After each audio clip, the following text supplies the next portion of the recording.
Hello, I'm George Liston, CA. Welcome to Dialogue, a program that explores the world of ideas and issues in international affairs, history, and culture. Since the end of the Cold War, the challenges of American foreign policy have resembled a midnight walk through a dangerous neighborhood. Peril may spring from any darkened corner, and the attack may be swift, brutal, and dramatically lethal. This is the dark side of globalization, a world that offers more threats from more places and less confidence in traditional responses.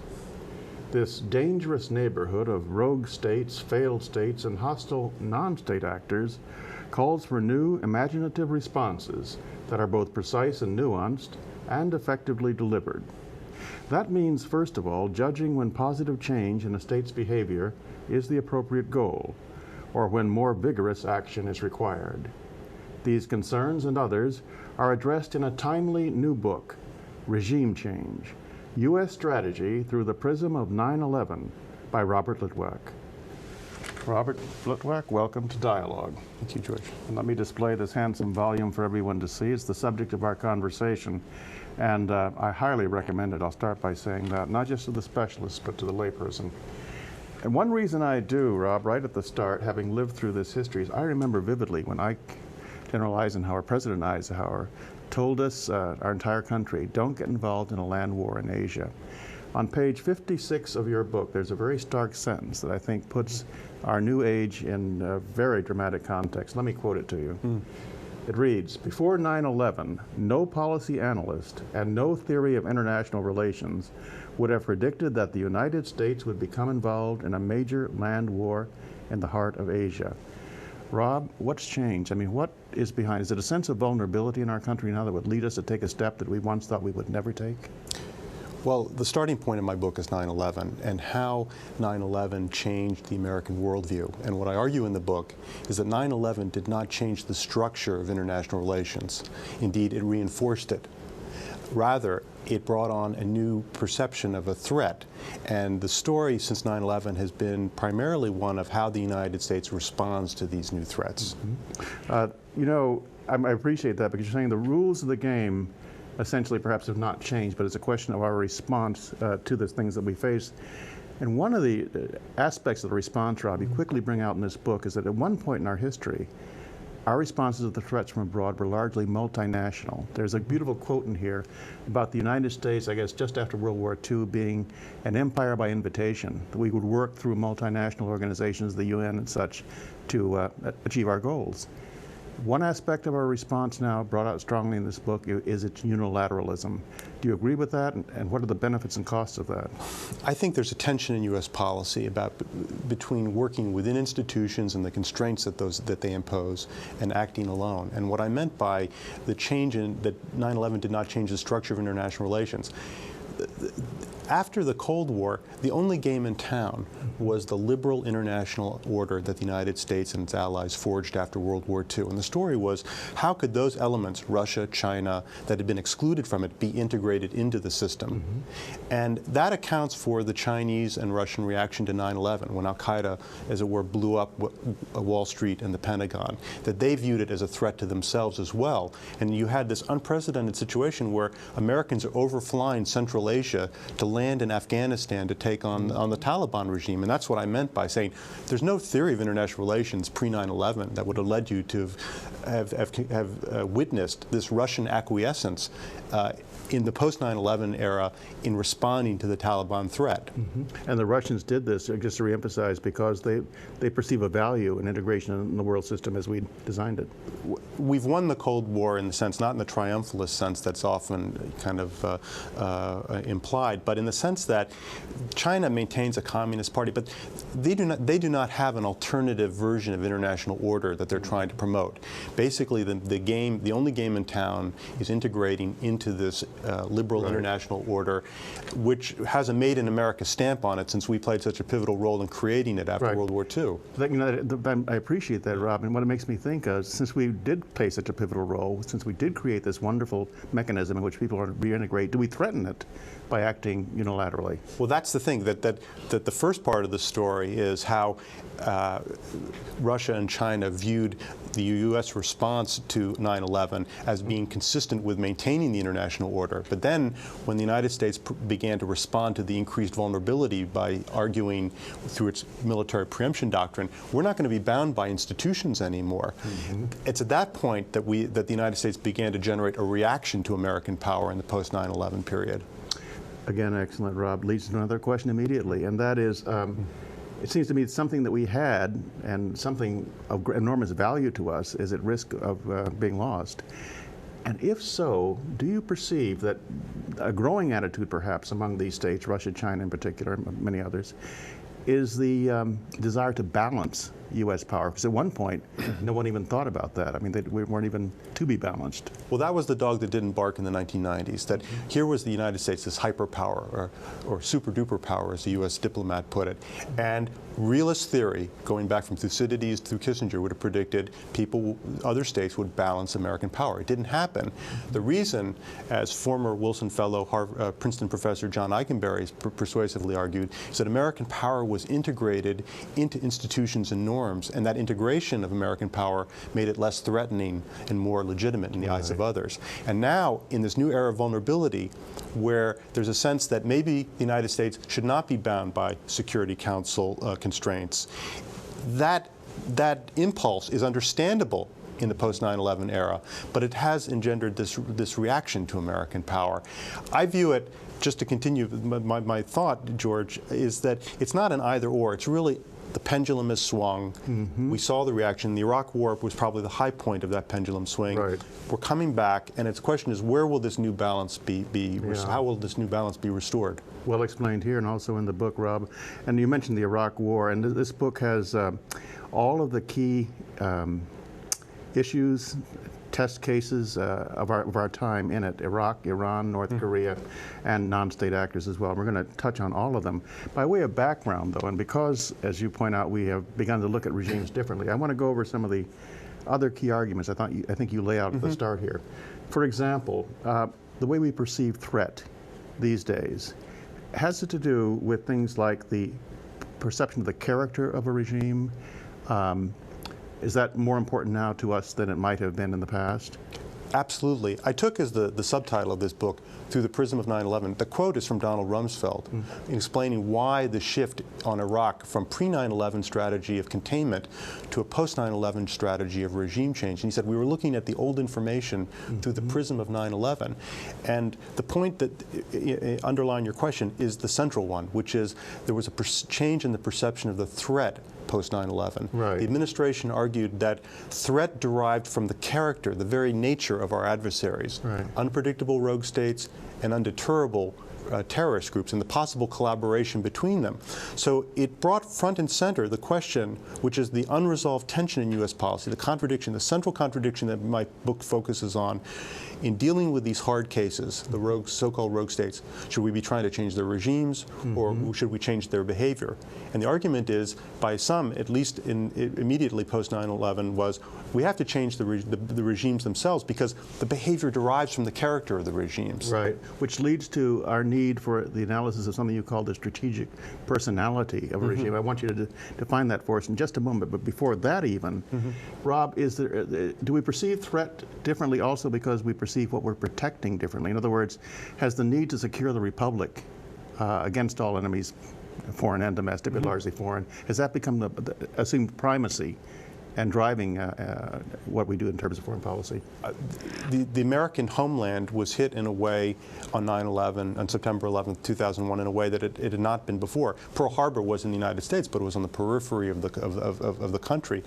The heartland was, and of the homeland was hit on September 11th, and that had a searing psychological impact that we still is still manifest in our policies today. I use the term new era of vulnerability, and I qualify it in the book, and I feel I should do it in this context, George. it wasn't so much an era of new vulnerability, it was newly perceived vulnerability. This vulnerability had been latent in the 1990s, but underappreciated. After September 11th, with the cost of the attack, it transformed the perception and the securities debate. I like your use of the word new. Let me use it also, because it seems to me the book acquaints us with the need perhaps to look at a number of things in new ways. To start with, a new look perhaps at the way we integrate force and diplomacy. I mean, is that? Absolutely. I mean, the mantra of policymakers is that force and diplomacy must be integrated. And the post-9/11 era creates new challenges in that regard, in two respects. First, that we're dealing with non-state actors, and there's a question, is a terrorist group like Al-Quaeda, led by Osama bin Laden, is it deterrable or not? Right. And then secondly, with the regimes, the hard state cases of these state actors, if you make the issue, or if the U.S. objective is regime change, it's very difficult to integrate force and diplomacy, because you're basically asserting that these regimes are beyond the pale and unredeemable, and it's hard to integrate force and diplomacy in that context. The United States, in February 2007, is deploying another carrier battle group to the Persian Gulf. But is that to increase the deterrence of Iran from meddling in Iraq, or is it to tee up a possible strike against their nuclear infrastructure, which would be synonymous with a regime change campaign? And the mixed message there really is at the heart of our policy dilemma, and it really speaks to this dilemma of integrating force and diplomacy. You use the word dilemma, and throughout the book, and I think very faithfully, it's brought out in how many cases there are confusions in terms of motivation and intent, and even our own and of other people.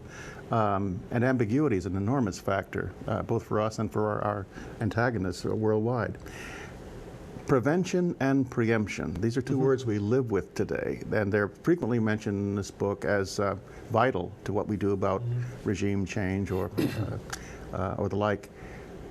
But I don't think we're always cognizant of the distinction between the two. What is that, Rob? Well, we conflate the terms commonly, and they're quite different. Post 9/11, having been hit in this horrific terrorist attack, the Bush administration prudently elevated preemption as an option in U.S. strategy. Preemption is consistent with international law. It allows for the use of force against imminent threats before you've actually been hit. Right. The problem is that President Bush also asserted that the United States would address emerging threats before they become imminent, and that's the rub, because that is not classic preemption against an imminent threat, which is consistent with international law. It is the preventive use of force against an emerging threat, and that was really at the heart of the debate over Iraq. Iraq was a long-standing problem, but it was not an imminent threat. Right. And one saw the pushback in the international community against the U.S. argument to use force preventively against Saddam Hussein, because he was characterized, and there was historical basis for it, as an emerging threat. This is an excellent chance for us to begin to bring in some of these countries you analyze here. Saddam Hussein, and of course the war in Iraq, because it's the major issue of our time, of our country, for our country, and obviously a clear example of regime change enforced by this administration. It owes to something, Rob, you introduce in this book, or at least perhaps should involve something called strategic personality, analyzing the character of the regime, as you mentioned earlier, and then deciding what has to be done about it. Explain that term in the context of Iraq and our going to the steps that we have, as a nation, gone to. In the book, I have an extensive section on how one develops a qualitative form of analysis to look at the states and the regimes that rule them, and to get a sense of, colloquially speaking, where are they coming from? What's driving their nuclear programs and their behavior? And it's not the law of thermodynamics. You're involving human beings and countries with long histories. And I look at the amalgam of factors, from the geographical position of the country to the quality of and character of its leadership, to ascertain, to get a sense of where the country's coming from, to try to describe what is its strategic personality. Now, in the case of Iraq, Saddam Hussein was a megalomaniac. I mean, no doubt. I mean, look at the cult of personality. was Iraq's nuclear program purely the manifestation of the megalomania of one man? You know, that was certainly a key element, but also in play were factors that were not particular to Saddam Hussein and the regime. The fact that Iraq borders a country, Iran, 3 times its size, with which there's been a historical enmity. So there are other factors that come into play.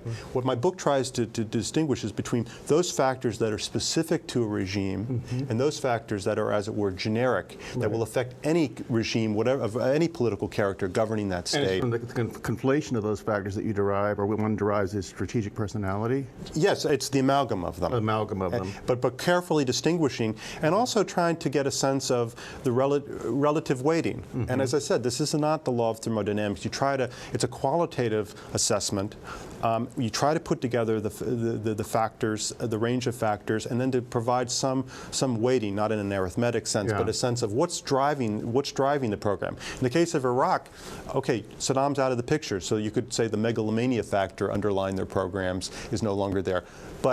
And it remains to be seen what kind of regime will arise in Iraq in the long term.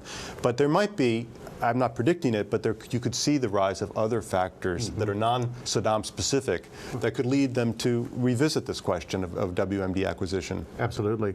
Yeah.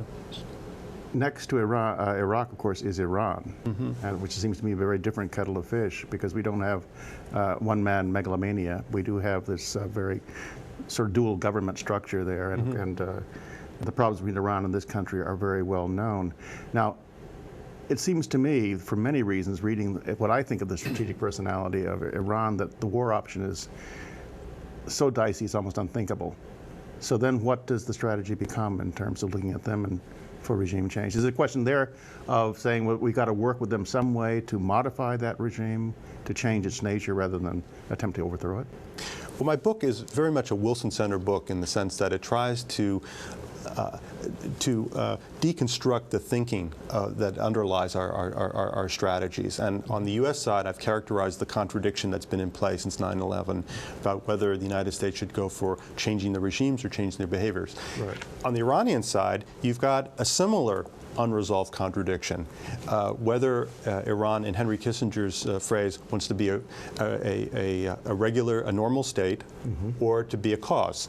And this tussle between whether Iran is a revolutionary state that should try to export its ideals to other parts of the region, or be an ordinary state that accepts concepts like sovereignty and the norms of the system, one sees that playing out in Iran. And in fact, the very name of the country, the Islamic Republic of Iran, reflects this duality. Iran's a republic, that is a state like any other state, but it also, by saying it's Islamic, it refers to a source of legitimacy that transcends the classic state system. And doesn't this duality play out also in terms of the nuclear issue, their conception of what it means versus our perception of the threat it represents?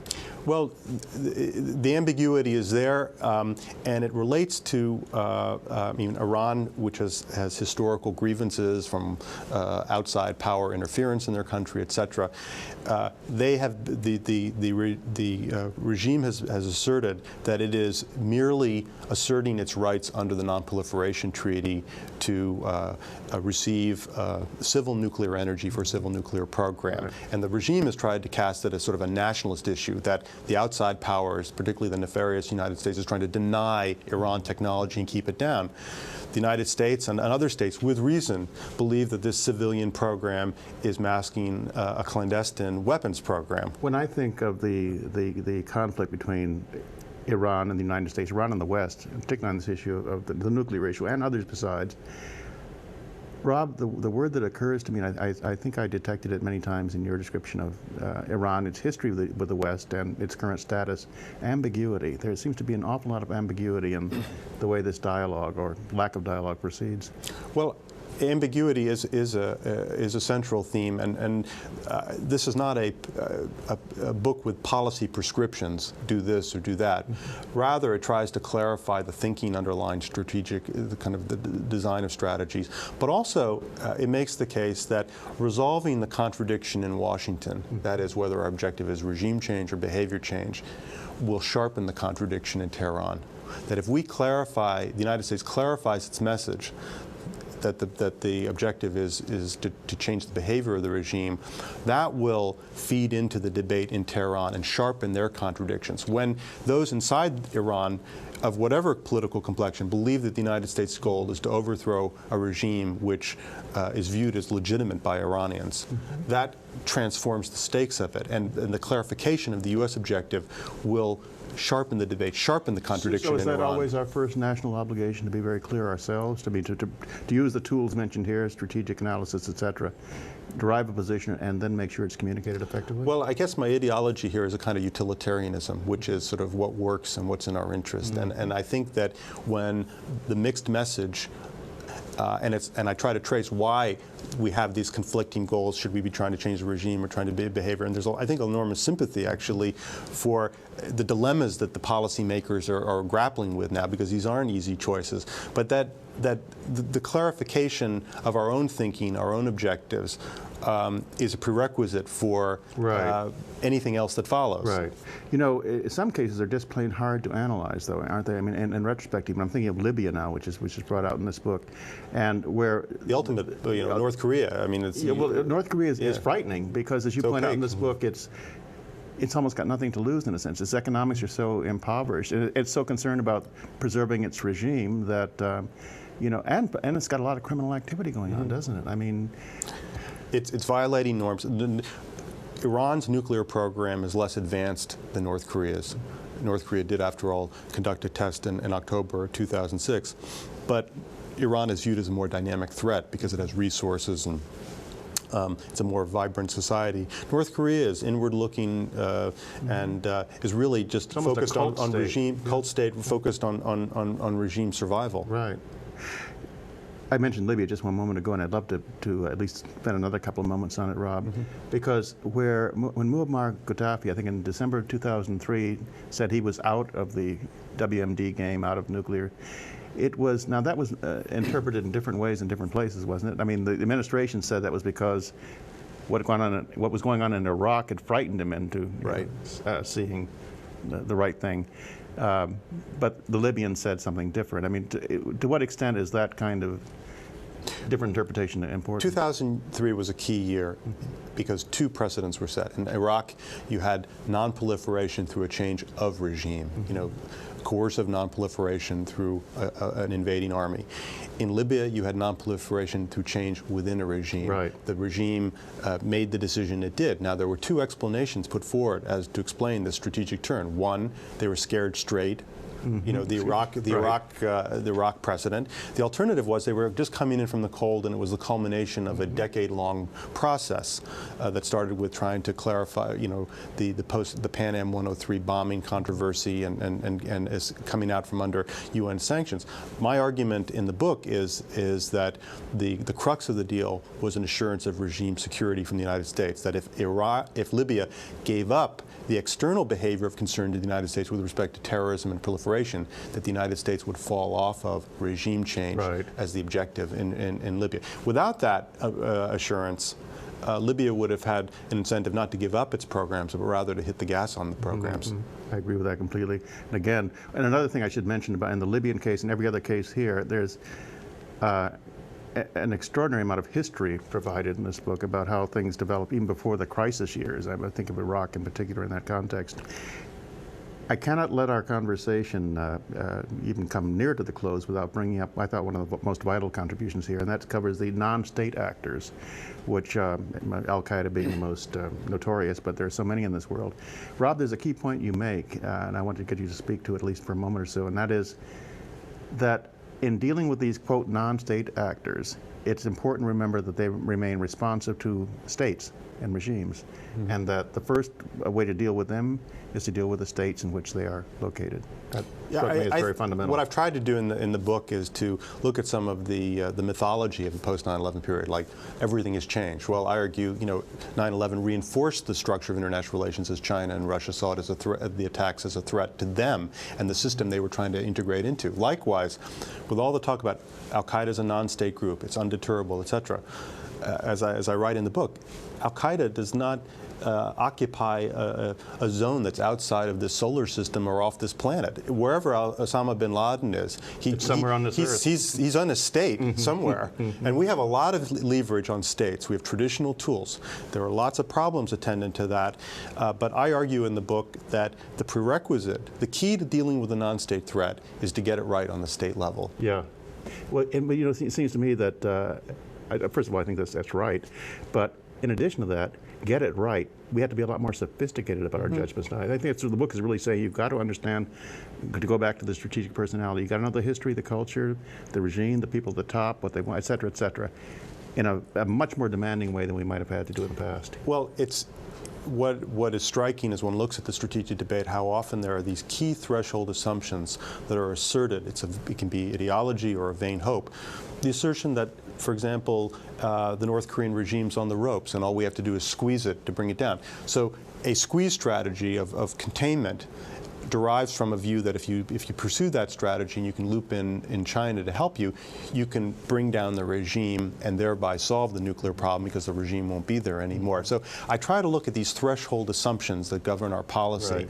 On the issue of non-state actors, I delineate between sponsors of terrorism, passive sponsors of terrorism, and weak states. And I say, if we can get the sponsors out of the business, and we got a lot of leverage on them, if we can get the passive sponsors that turn a blind eye to clean up their act, and this is the most problematic category because it includes a number of U.S. allies, and if we can help weak states control their territory, we will go a long way in addressing the non-state threat. It won't solve it, but it'll transform the character of it.